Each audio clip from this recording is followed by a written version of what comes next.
Hello বন্ধুরা, অলিস কিচেনে তোমাদের সবাইকে স্বাগত।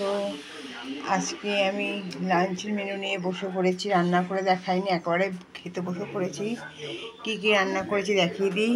ভাত আছে, সঙ্গে আছে মোচা, আছে এই যে চিংড়ি, এই যে কুমড়ো শাক হচ্ছে লাউ আর বেগুন দিয়ে করা, আমের চাটনি, পাঁপড়, আমারও সেম হচ্ছে চিংড়ি, আর আছে কালকের হচ্ছে কি ডাঁটা আর ওই আলু দিয়ে একটা পোস্ত করেছিলাম, সেটা আছে কিছুটা, আমার চাটনি।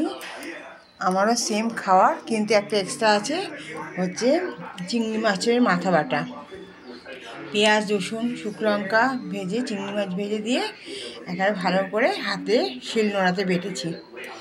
এইটা হলেই এক থালা ভাত খাওয়া হয়ে যায়। কার কার ভালো লাগে খেতে এই পদটি অবশ্যই আমাকে জানিও কমেন্টস করে। আর আজকে লাঞ্চ যদি তোমাদের ভালো লাগে তাহলে একটা লাইক করে দিও, আমার সাথে থেকো, পাশে থেকো, আমাকে সাপোর্ট করো। যারা নতুন চ্যানেলটি দেখছো তারা প্লিজ সাবস্ক্রাইব করে দিও। ভালো থেকো, সুস্থ থেকো। আসছি, দেখা হবে নতুন একটি ব্লগে। ততক্ষণের জন্য টাটা। मुझे कंचन नंबर से फोन आया था, वो अपने आप को रिपोर्टर